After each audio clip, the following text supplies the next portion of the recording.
नमस्कार। One way news से मिली आज की कुछ अहम सुर्खियों पर गहराई से बात करने के लिए आपका स्वागत है। आज तारीख है 14 अगस्त 2025 गुरुवार। हमारे पास आज कई तरह की खबरें हैं। कानून, नीति, तकनीक, अंतर्राष्ट्रीय मामले, काफी कुछ है। नमस्कार। हाँ बिल्कुल, आज का दिन खबरों के लिहाज से काफी भरा हुआ लग रहा है। तो चलिए शुरुआत करते हैं बॉम्बे हाईकोर्ट के एक अहम फैसले से।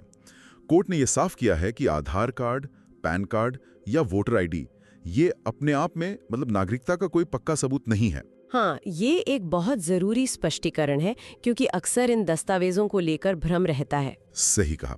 और ये टिप्पणी तब आई जब कोर्ट एक कथित अवैध अप्रवासी की जमानत याचिका खारिज कर रहा था। बिल्कुल, और ये याद रखना महत्वपूर्ण है कि आधार जब 2009 में शुरू हुआ था तो इसका उद्देश्य भारत के हर निवासी को पहचान देना था, न कि हर नागरिक को। अच्छा, ये निवासी और नागरिक का फर्क अहम है यहाँ पर। बहुत ज्यादा। कानूनी तौर पर दोनों की परिभाषा और अधिकार अलग अलग हैं। तो कोर्ट ने बस उसी कानूनी स्थिति को दोहराया है कि ये दस्तावेज निवास तो दिखा सकते हैं पर नागरिकता साबित करने के लिए शायद पर्याप्त न हो। इसके लिए अलग प्रक्रिया या दस्तावेज लग सकते हैं। तो इसका असर नागरिकता से जुड़े मामलों पर पड़ सकता है, खासकर जो आजकल बहसें चल रही हैं। निश्चित रूप से ये नागरिकता साबित करने के बोझ को और स्पष्ट करता है। चलिए अब जरा अर्थव्यवस्था और नीति की ओर बढ़ते हैं। लोकसभा ने खान और खनिज विकास और विनियमन संशोधन विधेयक 2025 पारित कर दिया है। हाँ, ये एक बड़ा कदम है। इसका मकसद है कि देश में जो महत्वपूर्ण खनिज हैं जैसे लिथियम, कोबाल्ट, सोना, टिन वगैरह। हाँ, वही जो आजकल बहुत चर्चा में है, खासकर बैटरी और इलेक्ट्रॉनिक्स के लिए। बिल्कुल। तो इस बिल का उद्देश्य है कि इन खनिजों की खोज और खनन को बढ़ावा दिया जाए। इसके लिए नियमों को थोड़ा आसान बनाया गया है पट्टा धारकों के लिए। लेकिन इसमें वो पर्यावरण वाली चिंताएं भी तो होंगी। खनन से जुड़े प्रोजेक्ट्स में अक्सर ये सवाल उठता है। हाँ, वो चुनौती तो हमेशा रहती है। देखिए, ये खनिज भारत की ऊर्जा सुरक्षा, आत्मनिर्भरता और खासकर जो हम इलेक्ट्रिक वाहनों और ग्रीन एनर्जी की तरफ बढ़ रहे हैं उसके लिए बेहद जरूरी हैं। लिथियम, कोबाल्ट तो मतलब बैटरी की जान है। सही बात है। लेकिन ये भी सच है कि खनन का पर्यावरण पर असर पड़ता है। तो सरकार को ये सुनिश्चित करना होगा कि ये सब पर्यावरण के लिहाज से टिकाऊ तरीके से हो। मतलब विकास और पर्यावरण संरक्षण के बीच एक संतुलन साधना होगा। ये सिर्फ चट्टाने खोदना नहीं है, ये राष्ट्रीय सुरक्षा और भविष्य की तकनीक से जुड़ा है, लेकिन जिम्मेदारी के साथ करना होगा। संतुलन साधना वाकई मुश्किल काम है। अच्छा, अब एक अलग तरह की खबर है। पूर्व क्रिकेटर सुरेश रैना से प्रवर्तन निदेशालय यानी ईडी ने पूछताछ की है। हाँ, ये खबर भी काफी चल रही है।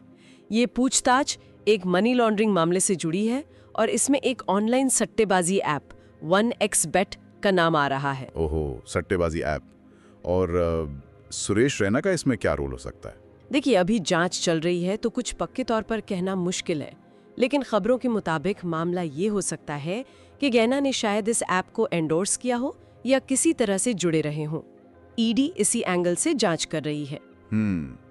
ये तो मशहूर हस्तियों और ब्रांड एंडोर्समेंट पर भी सवाल खड़े करता है। बिल्कुल, ये मामला पूरे इन्फ्लुएंसर और सेलिब्रिटी ब्रांड एम्बेसडर इकोसिस्टम के लिए एक तरह की चेतावनी हो सकती है। कहां पर आप सिर्फ विज्ञापन कर रहे हैं और कहां आप किसी अवैध गतिविधि से अनजाने में या जानबूझकर जुड़ जाते हैं, ये रेखा कई बार धुंधली हो जाती है। नैतिकता का सवाल बहुत बड़ा है यहाँ। सही कहा। इस पर नजर रखनी होगी कि आगे क्या होता है। चलिए अब बैंकिंग सेक्टर की खबर लेते हैं। आईसीआईसीआई बैंक ने हाल ही में नए खातों के लिए न्यूनतम औसत मासिक शेष राशि MAB को बढ़ाकर 50,000 रुपए कर दिया था, लेकिन अब वो फैसला वापस ले लिया है। हाँ, ये काफी तेजी से हुआ।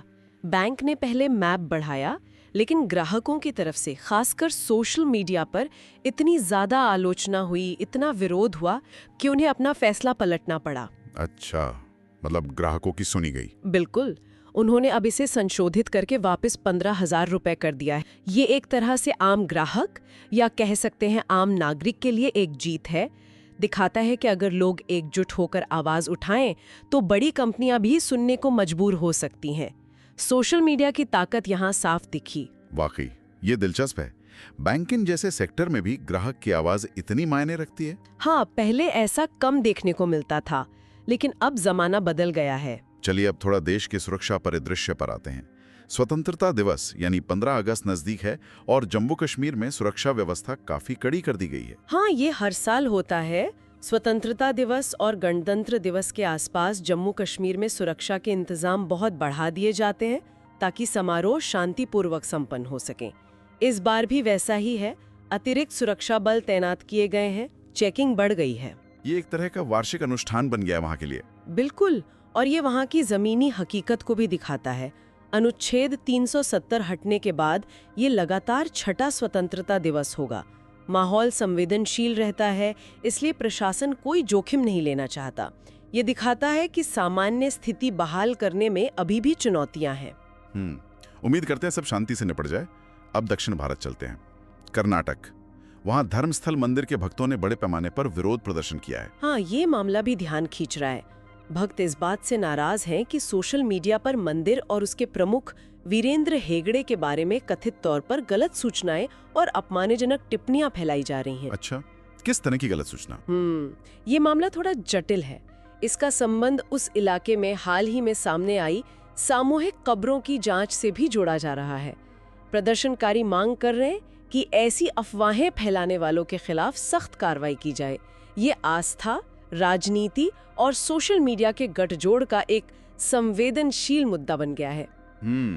सोशल मीडिया पर अफवाहें और धार्मिक भावनाएं, ये बहुत ही विस्फोटक मिश्रण हो सकता है। बिल्कुल, और प्रशासन के लिए ये एक चुनौती है कि अभिव्यक्ति की स्वतंत्रता और धार्मिक भावनाओं को आहत होने से बचाने के बीच संतुलन कैसे बनाया जाए।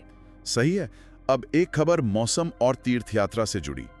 उत्तराखंड में भारी बारिश की चेतावनी के चलते केदारनाथ यात्रा 3 दिनों के लिए रोक दी गई है। हाँ, भारतीय मौसम विज्ञान विभाग IMD ने उत्तराखंड के लिए भारी बारिश का अलर्ट जारी किया है। इसके बाद रुद्रप्रयाग जिला प्रशासन ने एहतियात के तौर पर केदारनाथ यात्रा को सोनप्रयाग में ही रोक दिया है। ये मानसून के समय में अक्सर होता है पहाड़ी इलाकों में। हाँ, खासकर केदारनाथ जैसे ऊंचाई वाले और संवेदनशील रास्ते पर 2013 की आपदा के बाद से प्रशासन और भी ज्यादा सतर्क रहता है। भूस्खलन और अचानक बाढ़ का खतरा बना रहता है। ये एक तरह से याद दिलाता है कि प्रकृति की अपनी शक्ति है और हमारी तीर्थ यात्राएं भी मौसम के नियमों और शर्तों के अधीन है। सुरक्षा सबसे पहले। बिल्कुल, सुरक्षा पहले। अच्छा, अब अंतर्राष्ट्रीय कूटनीति की बात करते हैं। खबर है कि प्रधानमंत्री मोदी सितंबर में संयुक्त राष्ट्र महासभा UNGA के लिए अमेरिका जा सकते हैं। जी हाँ, ऐसी उम्मीद की जा रही है। UNGA का वार्षिक सत्र होता ही है सितंबर में न्यूयॉर्क में, लेकिन इस यात्रा का एक और प्रमुख उद्देश्य हो सकता है अमेरिका के मौजूदा राष्ट्रपति ट्रंप से मिलना। ट्रंप से मिलना किस सिलसिले में? मुख्य रूप से व्यापार और टैरिफ के मुद्दों पर। आपको याद होगा, अमेरिका ने हाल ही में कुछ भारतीय सामानों पर टैरिफ लगाए हैं और भारत ने भी जवाबी कार्रवाई की है। दोनों देशों के बीच एक तरह का टैरिफ गतिरोध बना हुआ है, तो उम्मीद है कि शीर्ष नेताओं की मुलाकात से शायद इस गतिरोध को तोड़ने में मदद मिले। मतलब जब अधिकारी स्तर की बातचीत से हल नहीं निकलता तो बॉस लोग मिलते हैं। कुछ ऐसा ही समझ लीजिए। ये भारत अमेरिका संबंधों के लिए खासकर व्यापार के लिहाज से एक अहम मुलाकात हो सकती है। देखना होगा कि भारत मोलभाव में कितना सफल रहता है। ये प्रधानमंत्री मोदी की व्यक्तिगत कूटनीति का भी एक इम्तिहान होगा। सही कहा।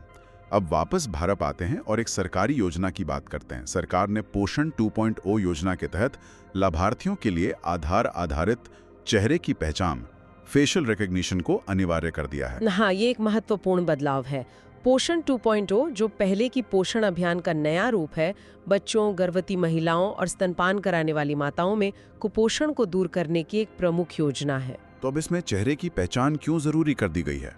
सरकार का कहना है कि इसका उद्देश्य धोखाधड़ी को रोकना है और यह सुनिश्चित करना है कि लाभ सही व्यक्ति तक पहुंचे।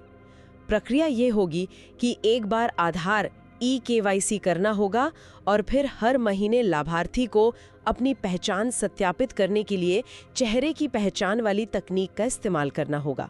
लेकिन क्या इससे उन लोगों के लिए दिक्कतें नहीं बढ़ेंगी जिनके लिए ये योजना बनी है, खासकर दूर दराज के इलाकों में जहां तकनीक की पहुंच या जानकारी कम हो? यही सबसे बड़ी चिंता है। लक्ष्य नेक है, धोखाधड़ी रोकना, लेकिन इसका जोखिम यह है कि तकनीक की खराबी, कनेक्टिविटी की समस्या या जानकारी के अभाव में कहीं असली लाभार्थी ही योजना से वंचित ना रह जाएं। मतलब लीकेज रोकने के चक्कर में कहीं असली हकदार ही बाहर ना हो जाएं। इस तकनीक के कार्यान्वयन पर बहुत कुछ निर्भर करेगा। तकनीक का इस्तेमाल अच्छा है, पर जमीनी हकीकत को ध्यान में रखना भी जरूरी है। बिल्कुल, संतुलन बहुत जरूरी है। अब एक और अंतर्राष्ट्रीय मुद्दा, और ये भी पानी से जुड़ा है। पाकिस्तान के प्रधानमंत्री शहबाज शरीफ ने भारत को सिंधु जल संधि को लेकर चेतावनी दी है। कहा है कि पाकिस्तान के पानी की एक बूंद भी लेने नहीं देंगे। हाँ, ये बयानबाजी सिंधु जल संधि पर बढ़ते तनाव के बीच आई है। आपको याद होगा, भारत ने मई से इस संधि के तहत होने वाली बातचीत को एक तरह से स्थगित रखा है। ये संधि तो काफी पुरानी है, 1960 की। जी हाँ, और इसने इतने सालों में कई युद्धों और तनावों के बावजूद मोटे तौर पर काम किया है। ये भारत और पाकिस्तान के बीच पानी के बंटवारे का आधार है। पश्चिमी नदियों सिंधु, झेलम, चिनाब का पानी पाकिस्तान को, और पूर्वी नदियों सतलुज, ब्यास, रावी का पानी भारत को आवंटित है। लेकिन पानी का मुद्दा तो बहुत संवेदनशील है। बहुत ज्यादा। जैसा हमने पहले भी कहा, जल सुरक्षा अब एक शीर्ष राष्ट्रीय सुरक्षा मुद्दा बन गया है, खासकर उन देशों के लिए जो पानी के लिए किसी एक स्रोत पर बहुत ज्यादा निर्भर हैं। पाकिस्तान की कृषि और अर्थव्यवस्था सिंधु नदी प्रणाली पर बहुत निर्भर है, इसलिए इस मुद्दे पर बयानबाजी तेज हो जाती है। उम्मीद है कि बातचीत सही हल निकले। अच्छा, अब एक सकारात्मक अंतर्राष्ट्रीय खबर। भारत और सिंगापुर अपनी रणनीतिक साझेदारी को और मजबूत कर रहे हैं। करीब 10 समझौता ज्ञापनों MOUs को अंतिम रूप दिया गया है। हाँ, ये बहुत अच्छी खबर है। भारत और सिंगापुर के रिश्ते वैसे भी काफी अच्छे और गहरे हैं। ये नए समझौते दिखाते हैं कि दोनों देश भविष्य की ओर देख रहे हैं। फोकस मुख्य रूप से टेक्नोलॉजी, ग्रीन एनर्जी, डिजिटलीकरण पर है। ग्रीन एनर्जी में कुछ खास? हाँ, एक बहुत ही महत्वाकांक्षी परियोजना की बात हो रही है, समुद्र के नीचे से सोलर पावर केबल बिछाने की। मतलब भारत में बनी सौर ऊर्जा सिंगापुर तक पहुंचाने की योजना। ये तकनीकी रूप से चुनौतीपूर्ण होगा, लेकिन अगर सफल होता है तो ये रीजनल एनर्जी कॉर्पोरेशन में एक मील का पत्थर साबित हो सकता है। वाह, ये तो सुनने में ही कमाल का लग रहा है। बिल्कुल। इसके अलावा digital payment linkage, fintech, skill development जैसे क्षेत्रों में भी सहयोग बढ़ाया जा रहा है। ये दिखाता है कि इस अनिश्चित दुनिया में भारत अपने भरोसेमंद पड़ोसियों के साथ मजबूत भविष्य केंद्रित साझेदारियां बनाने पर ध्यान दे रहा है। सिंगापुर इस लिहाज से एक अहम पार्टनर है। सही बात है। चलिए अब थोड़ा मुंबई चलते हैं। वहां कोस्टल रोड प्रोजेक्ट पर एक नया 7.5 किलोमीटर लंबा सी व्यूइंग प्रोमेनेड यानी सैरगाह का उद्घाटन किया गया है। हाँ, ये मुंबईकरों के लिए एक अच्छी सौगात है। कोस्टल रोड प्रोजेक्ट तो चल ही रहा है, उसी के हिस्से के तौर पर ये नया सार्वजनिक स्थान बनाया गया है।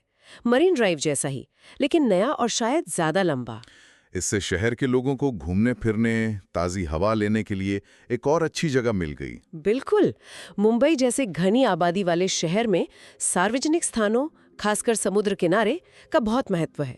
ये न सिर्फ मनोरंजन के लिए जरूरी हैं, बल्कि ये सामाजिक जुड़ाव को भी बढ़ाते हैं। ये देखकर अच्छा लगता है कि इंफ्रास्ट्रक्चर प्रोजेक्ट्स के साथ साथ ऐसे पब्लिक स्पेस भी बनाए जा रहे हैं। ये मुंबई के लिए वाकई ताज़ी हवा का झोंका है। अब स्वतंत्रता दिवस से जुड़ी एक और खबर। दिल्ली में जश्न के माहौल को और बढ़ाने के लिए सशस्त्र बलों यानी सेना, नौसेना, वायुसेना और पुलिस के बैंड शहर भर में 12 प्रमुख सार्वजनिक स्थानों पर देशभक्ति की धुनें बजाएंगे। सशस्त्र बलों के बैंड का लाइव प्रदर्शन सुनने का मौका मिलेगा। हाँ, ये बैंड प्रदर्शन तो वैसे पूरे देश में होते हैं ना? जी हाँ, खबरों के मुताबिक ये प्रदर्शन दिल्ली के अलावा देश के करीब 96 शहरों में आयोजित किए जाएंगे। ये नागरिकों के लिए एक अच्छा मौका है कि बिना भर्ती हुए देशभक्ति की धुनों का आनंद ले सकें और अपने सुरक्षा बलों के प्रति सम्मान व्यक्त कर सकें। ये राष्ट्रीय गौरव और एकता की भावना को भी मजबूत करता है। बिल्कुल। चलिए अब जरा अंतर्राष्ट्रीय व्यापार और टैरिफ की दुनिया में वापस चलते हैं। ब्राजील ने अमेरिका के नए टैरिफ का मुकाबला करने के लिए एक योजना का अनावरण किया है। हाँ, इस योजना का नाम है सॉवरिन ब्राजील। अमेरिका ने हाल ही में ब्राजील समेत कुछ देशों के स्टील और एल्यूमिनियम उत्पादों पर 50% का भारी टैरिफ लगाया है।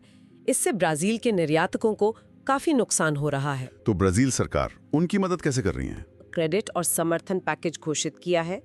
ये पैसा उन स्थानीय कंपनियों और निर्यातकों को दिया जाएगा जो अमेरिकी टैरिफ से प्रभावित हुए हैं, ताकि वो इस झटके को झेल सके और नए बाजार तलाश सकें। ये तो कुछ वैसा ही है जैसा शायद भारत को भी सोचना पड़े, क्योंकि अमेरिका ने भारत पर भी टैरिफ लगाए हैं। बिल्कुल। ये दिखाता है कि अमेरिकी संरक्षणवाद का असर दुनिया भर में महसूस किया जा रहा है। भारत की तरह ब्राजील भी अब अपनी आर्थिक सुरक्षा को मजबूत करने और एक तरफा व्यापार कार्रवाइयों का मुकाबला करने के तरीके ढूंढ रहा है। ये एक तरह से वैश्विक बदलाव का संकेत है, जहां देश अब सिर्फ वैश्विक नियमों पर निर्भर रहने के बजाय अपनी अर्थव्यवस्था को बचाने के लिए खुद कदम उठा रहे हैं। ये वैश्विक व्यापार के लिए एक चुनौतीपूर्ण दौर है। अब एक चिंताजनक खबर यूरोप से। ग्रीस में 100 से ज्यादा जगहों पर जंगल की आग लगी हुई है। हवाओं की चपेट में है, जिससे ये आग और ज्यादा भड़क रही है। हजारों लोगों को अपने घर छोड़कर सुरक्षित स्थानों पर जाना पड़ा है। ये हर साल गर्मियों में यूरोप के दक्षिणी हिस्सों से ऐसी खबरें आती हैं। बिल्कुल। स्पेन, पुर्तगाल, इटली, ग्रीस, ये पूरा क्षेत्र क्लाइमेट चेंज के कारण बढ़ते तापमान और सूखे की मार झेल रहा है। जंगल ज्यादा सूखे और ज्वलनशील हो गए हैं। ये आग सिर्फ एक प्राकृतिक आपदा नहीं है, ये जलवायु परिवर्तन के गंभीर परिणामों का एक विनाशकारी संकेत है। ये दिखाता है कि भविष्य में हमें ऐसी घटनाओं के लिए और ज्यादा तैयार रहना होगा। वाकई डरावना है। अच्छा, अब वापस तकनीक की दुनिया में चलते हैं, जहां हमने शुरुआत में भी बात की थी। AI स्टार्टअप परप्लेक्सिटी ने गूगल के क्रोम ब्राउजर के लिए $34 बिलियन की बोली लगाई है। हाँ, ये खबर टेक जगत में भूचाल लाने वाली है। परप्लेक्सिटी एक अपेक्षाकृत नया AI स्टार्टअप है जो सर्च इंजन की दुनिया में अपनी जगह बनाने की कोशिश कर रहा है। और गूगल क्रोम, वो तो इंटरनेट ब्राउजर का बादशाह है। $34 बिलियन, ये तो बहुत बड़ी रकम है एक स्टार्टअप के लिए। क्या ये गंभीर पेशकश है? देखिए, पेशकश तो अवांछित है, मतलब गूगल ने मांगी नहीं थी, लेकिन रकम इतनी बड़ी है कि इसे नजरअंदाज नहीं किया जा सकता। दिलचस्प बात यह है कि गूगल पहले से ही एंटी ट्रस्ट जांच का सामना कर रहा है और ऐसी अटकलें हैं कि शायद उसे अपना क्रोम ब्राउजर बेचना पड़ सकता है। ओहो, तो परप्लेक्सिटी इस मौके का फायदा उठाना चाह रहा है। लगता तो यही है। ये एक बहुत ही साहसिक, कहें तो दुस्साहसिक कदम है। डेविड और गोलियत वाली कहानी जैसा लग रहा है, जहां एक छोटा AI स्टार्टअप दुनिया की सबसे बड़ी टेक कंपनियों में से एक के सबसे महत्वपूर्ण उत्पादों में से एक पर निशाना साध रहा है। क्या ये सौदा हो सकता है? कहना मुश्किल है। कई रेगुलेटरी और वित्तीय बाधाएं होंगी, लेकिन ये दिखाता है कि AI का क्षेत्र कितनी तेजी से आगे बढ़ रहा है और स्थापित खिलाड़ियों को चुनौती दे रहा है। ये AI, एंटी ट्रस्ट कानून और बड़ी कंपनियों की संभावित कमजोरियों का एक बहुत ही दिलचस्प चौराहा है। भले ही ये सौदा ना हो, इसने बातचीत जरूर शुरू कर दी है। तकनीकी दुनिया में वाकई कुछ भी संभव लगता है आजकल। तो आज हमने काफी सारी अलग अलग खबरों पर बात की। हाँ, बॉम्बे हाईकोर्ट के नागरिकता पर स्पष्टीकरण से लेकर खनिज खनन बिल, सुरेश रैना से पूछताछ, ICICI बैंक का फैसला वापस लेना, जम्मू कश्मीर में सुरक्षा, कर्नाटक में मंदिर विवाद, केदारनाथ यात्रा का रुकना, फिर PM की संभावित अमेरिकी यात्रा, पोषण 2.0 में चेहरे की पहचान, पाकिस्तान की सिंधु जल संधि पर चेतावनी, सिंगापुर के साथ साझेदारी, मुंबई का नया प्रोमेनेड, स्वतंत्रता दिवस के बैंड, और फिर ब्राजील का अमेरिकी टैरिफ का जवाब, ग्रीस की आग और आखिर में परप्लेक्सिटी की गूगल क्रोम के लिए बोली। काफी कुछ कवर किया हमने। बिल्कुल। इन सब खबरों को एक साथ देखें तो कुछ पैटर्न उभरते हैं। हाँ, मुझे लगता है एक बड़ा पैटर्न तो तकनीक का बढ़ता प्रभाव है, चाहे वो पहचान के सत्यापन में हो, आधार, चेहरे की पहचान में हो, वैश्विक व्यापार, टैरिफ, AI की बोली में हो, संचार, सोशल मीडिया विवाद में हो, या फिर राष्ट्रीय सुरक्षा और संसाधन प्रबंधन में, खनन, जल संधि में। तकनीक हर जगह है। सही कहा।